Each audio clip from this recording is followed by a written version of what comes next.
আমাদের প্রধান নির্বাচন commissioner Mister M Nasir Uddin উনি একটা কথা বলেছেন। সে কথাটা হলো যে আগামী নির্বাচনে আওয়ামী লীগ অংশ নিতে পারবে কি পারবে না, এটা নির্ভর করবে ওই সময়ে আওয়ামী লীগের নিবন্ধন থাকবে কি থাকবে না তার উপর। কথাটা কিন্তু সিম্পল, এটা তো আসলেই তাই। যে পুনর্নির্বাচনে যে কেউ অংশ নিতে পারে, কিন্তু যখন একটা দল অংশ নিতে চায়, তখন যদি সে দলীয় প্রতীক নিয়ে নির্বাচন করতে চায়, তখন সেই দলের অবশ্যই নিবন্ধন থাকতে হবে, এমন একটা নিয়ম বাংলাদেশে আছে। এবং সেই নিয়মটা যে নির্বাচন সংস্কার কমিশন যেটা আমাদের আছে, তারাও কিন্তু ধরনের একটা নিয়মের সঙ্গে একমত হয়েছে। তারাও বলছেন যে নিবন্ধন থাকাটা জরুরি। নিবন্ধন না থাকলে সে রাজনৈতিক দল হিসেবে স্বীকৃতি পাবে না। যদি আমি ব্যক্তিগতভাবে এ ধরনের নিবন্ধনের বিরোধী। বাংলাদেশে এত বছর কোনো নিবন্ধন ছিল না, এই নিবন্ধনটা চালু করেছে শেখ হাসিনা সরকার। তো শেখ হাসিনা স্বৈরাচারী সরকার ছিল, স্বৈরাচারী সরকারের এই নিয়মটা আমাদের এই নির্বাচন সংস্কার কমিশনে খুব পছন্দ হয়েছে। তারা মনে করেছে স্বৈরাচারী সরকার হলে কী হবে, তারা একটা বিশাল গণতান্ত্রিক কাজ করেছে, সব দলকে নির্বাচনে আসতে দেবে না। তো তাদের যেগুলো পছন্দ না হবে সেগুলো নিবন্ধন দেবে না, যাতে নির্বাচন করতে পারবে না, মোহাম্মদের স্বতন্ত্র হিসাবে নির্বাচন করতে হবে। কারণ নিবন্ধন না থাকলে তো নির্বাচন করতে পারবে না, কেউই পারবে না। যদি বিএনপির নিবন্ধন না থাকে, বিএনপিও নির্বাচন করতে পারবে না। যদি জামাতের নিবন্ধন না থাকে, জামাতও নির্বাচন করতে পারবে না। এমনকি নতুন যে সংগঠন হচ্ছে রাজনৈতিক সংগঠন, এই জাতীয় নাগরিক কমিটি, বৈষম্য বিরোধী ছাত্র আন্দোলন এবং এরা মিলে এবং সরকারের 3 জন উপদেষ্টা, তারা যদি সেখানে আসে, এই যে রাজনৈতিক দল হচ্ছে, এই রাজনৈতিক দলকেও কিন্তু নির্বাচন করতে হলে নিবন্ধন থাকা লাগবে। তারা নির্বাচন করতে গেলে তাদের আগে নির্বাচন কমিশনের কাছে অ্যাপ্লাই করতে হবে যে আমাদেরকে রাজনৈতিক দল হিসেবে নিবন্ধন দেন। তো তারা নিবন্ধন পাবে কিনা সেটা শিওর না। যদি নিবন্ধন না পায়, তারাও নির্বাচন করতে পারবে না। চমৎকার নিয়ম কিন্তু এটা। আর যাই হোক, স্বৈরাচারী বানানোর নিয়ম তো ফলে তো হবেই, অসাধারণ একটা নিয়ম। সেই নিয়মটা আমাদের আছে। তবে আমরা তো জানি যে আইন আইনের মতো করে চলে না। আইন ক্ষমতাকে অনুসরণ করে, ক্ষমতায় কে আছে তাকে অনুসরণ করে। আমি চোখ বুঝে বলে দিতে পারি যে যেই মুহূর্তে এই ছাত্ররা একটা দল করবে, ও দ্রুততম সময়ে তার নিবন্ধন পেয়ে যাবে। এবং পরের যে ভবিষ্যৎবাণীটা, সেটা হচ্ছে চোখ মুখে বুঝে বলা যাবে না, তবে একটু সন্দেহ করতে পারি।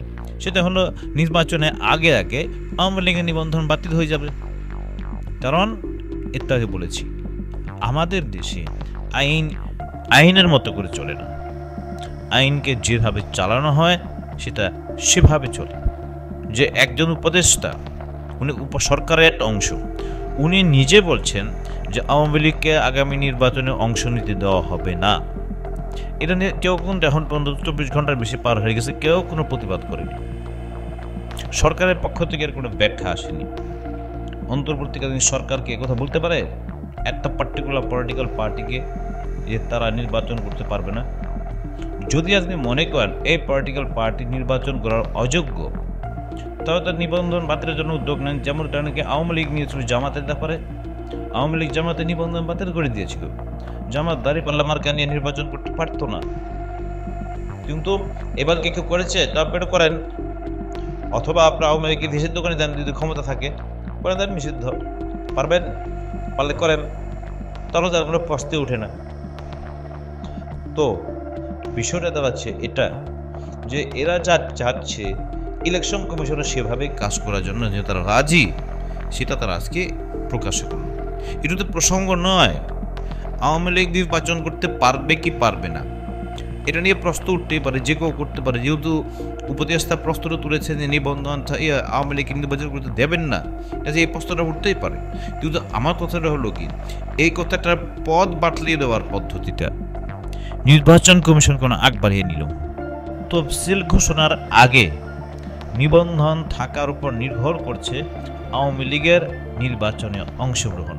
যখন তফসিল ঘোষণা করবেন তার আগ পর্যন্ত যদি আওয়ামী লীগের নিবন্ধন থাকে, তাহলে আওয়ামী লীগ অংশ নিতে পারবে। তো এই প্রসঙ্গটা আসছে কেন?